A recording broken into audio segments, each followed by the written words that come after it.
Doflamingo es uno, si no el que más, de los villanos más importantes en toda la obra de One Piece, ya que este personaje tiene un trasfondo que no todo el mundo es capaz de ver. Este hombre ha pasado una serie de sucesos que hacen que entendamos cómo el autor nos quiere transmitir semejante sufrimiento e ida de olla del personaje. Pero no solo eso, sino que además esconde muchos secretos que puede que tú no conozcas sobre quién es este tipo realmente.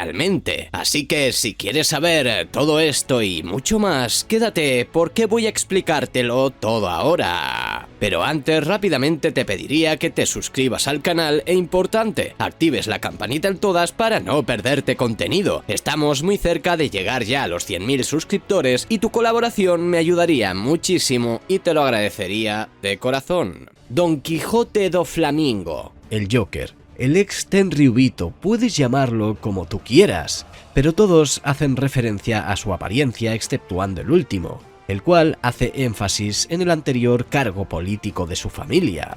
Este personaje nos lo presentan por primera vez en el manga en el capítulo 233, donde este aparece dándole una paliza a Bellamy y este suplicando por su vida.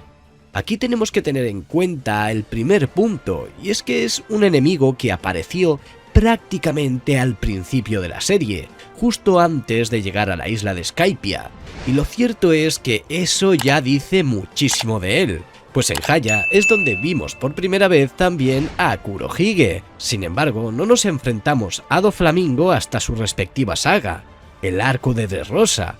Uno de mis arcos favoritos, y aunque es cierto que es uno de los más largos y creo que se hubiese podido reducir más, lo cierto es que la situación lo requería, pues nos empezaron a hacer la introducción de un personaje muy especial. Si bien es cierto que Trafalgar Law nos habló de él antes de llegar a Dressrosa, desconocíamos muchísimo sobre este personaje, todo prácticamente. Incluso este al principio poseía la Mera Mera no Mi, la cual la sorteó en un torneo solo para divertirse. Pero no es eso de lo que hablaremos aquí, sino que vamos a analizar a este personaje y todos sus conceptos, algo que como fan de One Piece debes saber y seguro que hay detalles de los que no te diste cuenta.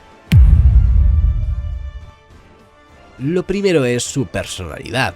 Incluso después de que su padre lo llevara lejos de su vida de lujos en Mariejoa, Doflamingo se aferró a su linaje, creyendo que todavía tenía los derechos de sus orígenes, quejándose de que no quería vivir en el exterior de una choza deteriorada a pesar de estar siendo cazados, y continuó teniendo resentimiento hacia su padre hasta la actualidad por llevarlo lejos de todo. Aquí tenemos que hacer mella y tener el punto de inflexión de todo realmente, pues Doflamingo tenía un puesto privilegiado el cual su padre rechazó ya que no se sentía identificado, aunque Doflamingo siguió con ese ego particular que tienen todos los Tenryubito. Sin embargo, a la hora de bajar al mundo de los humanos, les trataron a estos como basura. Al enterarse de que eran Tenryubitos y lo crueles que eran estos, los humanos se comportaron con ellos de la misma forma, algo que marcaría de por vida a nuestro querido Don Quijote, y ese fue el momento en el que su odio llegó hasta tal punto que después fue capaz de asesinar a su padre y a su propio hermano. Muy distinto este de la personalidad que tenían su padre y su hermano Corazón. Este personaje no infundó una maldad interna porque sí, pues aunque es cierto que puede que fuese un psicópata por dentro, es necesario despertar dentro de él esa característica. Sin embargo, ya empecemos a comprender a este personaje y la rabia que tenía dentro de él. Doflamingo parece vivir con la filosofía de que los fuertes son los que hacen las reglas y serán los únicos capaces de sobrevivir en la nueva era. Debido a su creencia en esta nueva era, Doflamingo parece perder el interés en otras cosas con bastante facilidad, como cuando retira de sus servicios a los piratas de Bellamy de esclavos. Él también amenazó con dejar los 7 guerreros del mar si las órdenes del gobierno mundial no eran satisfactorias para él o si lo molestaban, argumentando que él nunca se preocupó por el gobierno mundial desde un principio. Esto lo que nos dice es que básicamente Doflamingo se preocupa por él, aunque realmente podemos observar que tiene algo más de apego por su banda, tal y como vimos, por ejemplo, cómo se disculpó con Monet cuando derrotaron y capturaron a Caesar Clown, pues Doflamingo se disculpó por haber calculado mal sus planes. Y gracias a esto podemos ver que en realidad no tiene ningún apego a estos realmente, sino que este mira por su propio ego. Ese trauma de semidios que le causaron al estar en Maria Joa y después abandonar el puesto fue la clave para que después en el mundo de los humanos le hicieran despertar esa sádica personalidad, pues podemos ver cómo se comporta con sus oponentes, de una forma sádica y horrible sin tener un ápice de moralidad. Lo pudimos ver en muchas ocasiones, con su padre, con su hermano o incluso con el rey de Dressrosa de aquel entonces, el cual lo manipuló con sus propios hilos, haciendo que éste matara a su gente para ponerlos en contra. Y esto realmente al rey de ese entonces le hacía sufrir muchísimo más que la propia muerte.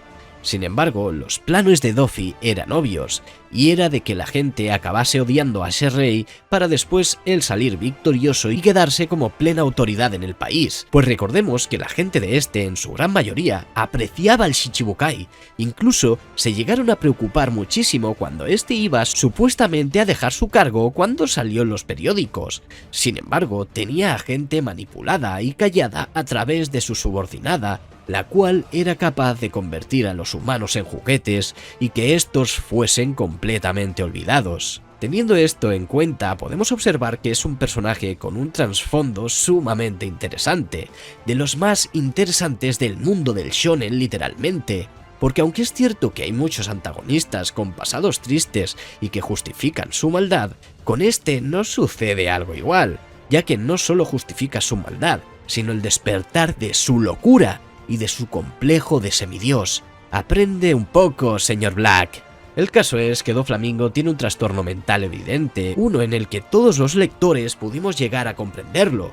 Es por eso que muchos de nosotros le tenemos un cariño inamovible a este personaje, pero no se trata solo de eso, sino que además, como villano en el arco se comportó de una manera grandiosa. Y es que cuando lo vimos enfrentarse a Trafalgar Law, ya pudimos ver también esa forma de pelear tan peculiar del personaje, esas formas de hablar que te dejaban atónito mirando el capítulo, y ese resentimiento que tenía con la humanidad en general, o incluso con el mismísimo Law, por haber conseguido la fruta que él tanto estaba buscando, pues él lo que quería con ella era conseguir la juventud eterna. Ahora hablemos de su enfrentamiento con Luffy. Pudimos ver que era un personaje sumamente complicado de vencer, además de ser el primer antagonista en mostrarnos cómo despertaba su fruta, pues yo sinceramente lo pondría casi a la altura de un Yonkou, ya que Doflamingo fue capaz de manipular su entorno y hacer poner a Luffy contra las cuerdas, pues no solamente tiene un buen trasfondo que nos hace comprender todas sus maldades, sino que además tiene un poder increíble, una forma de lucha muy particular y bonita de ver, y una personalidad como ninguna otra. Y de eso se trata también el punto de inflexión de este vídeo, la personalidad de este personaje y la frialdad absoluta con la que maneja todas las cosas. Pero recordemos cuando se enfrentaba a Luffy y este, si no fuese por Trafalgar Law, hubiese acabado más que muerto. Fue una batalla increíble, en la que todo espectador disfrutó y en la que vimos cómo Luffy estaba prácticamente en las últimas, hasta que vimos ese despertar épico del Gear 4, aunque este le duraba bien poco y para poder volver a usarlo tenía que esperar unos cuantos minutos, ya que le consumía muchísimo haki. Sin embargo, el momento en el que estos dos chocaron ese poder, ese haki del rey, es donde todos nos saltemos de nuestros asientos y dijimos, vaya, qué gran villano está hecho este señor. Pero espera, que esto no acaba aquí ni muchísimo menos, pues la mente de Doflamingo, que no su personalidad, también la tendremos en cuenta. Tiene además una visión muy clara del mundo, creyendo firmemente que los niños que no conocen la paz y los que no conocen la guerra tienen ideales completamente distintos y que jamás podrán entenderse mutuamente. Asimismo, considera que los términos del bien y el mal son volubles y siempre han ido cambiando a lo largo de la historia. Él también asegura que solo los que se encuentran en la cima deciden lo que es bueno y lo que es malo, por lo que podemos deducir que es un personaje extremadamente inteligente. No solo inteligente, sino que viendo cada uno de los puntos que este va dejando, podemos deducir que es prácticamente un superdotado, o mejor dicho, en otras palabras, un genio. Doflamingo una vez tuvo fuertes lazos con su familia, especialmente con su madre, teniendo en cuenta lo angustiado que estaba después de su muerte. También se preocupa por su padre Homing y su hermano Rocinante, Esto, por supuesto, antes de que Homing renunciara a su título de noble mundial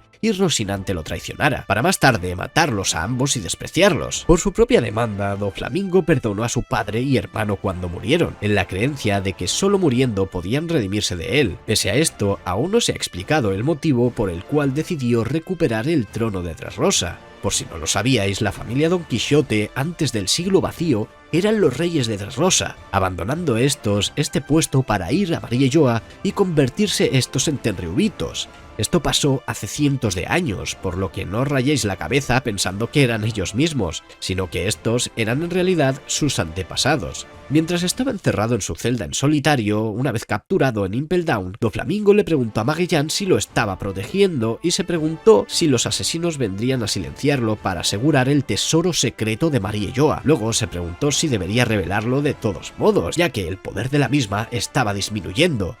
¿De qué hablará este Dofi? En su celda, Doflamingo leyó en el periódico tras el Levely, en el que se informaba de la muerte de Sabo y otros sucesos inesperados. Mientras lo hacía, comenzó a reír como un loco pensando en lo entretenido que se estaba volviendo el mundo, por lo que deducimos también que es un personaje que le encanta divertirse, o mejor dicho, la maldad le hace divertirse, aunque incluso lo hemos podido ver algo comprensivo en según qué situaciones. Podríamos decir que es un pequeño gajo de comprensión y coherencia que le duran unos segundos incluso a la persona más ida. En conclusión, después de ver a este personaje capítulo tras capítulo, después de ver cómo se comportaba en cada una de las situaciones y el gran poder que este poseía, a mí personalmente me encantó, comparándolo incluso con los mejores antagonistas de otros animes. Para mí, Doflamingo es el mejor, enlazando esa personalidad maquiavélica, ese pasado tan doloroso como lo sufrió desde su perspectiva, esa frialdad con la que actúa y esa inteligencia enorme que este posee. Lo cierto es que es un personaje muy completo, de los más completos y no el que más por el momento en el mundo de One Piece. Incluso cuando lo vimos perder y este se fue trasladado a Impel Down, una vez derrotado, pudo dejar ver parte de su grandeza como antagonista con sus propias palabras. Doflamingo no es cualquier villano vacío y sin vida, sino que los ideales de este, como digo, viéndolos en perspectiva, tienen todo el sentido del mundo, además del parecido con el Joker de la vida real, el cual es un antagonista impresionante. Eso sin olvidarnos de que está la posibilidad de volverlo a ver, ya que hace poco en el manga, debido al hundimiento que está sucediendo, este ya se está preparando para salir de Impel Down y veo muy posible que este se una próximamente a la organización de los Cross Guild. Y bueno, Nakama, hasta aquí llegaría el vídeo de hoy. Te dejo dos vídeos que te van a interesar, así que no dudes en echarles un ojo. Recuerda suscribirte, compartir y comentar. Un saludo y hasta la próxima.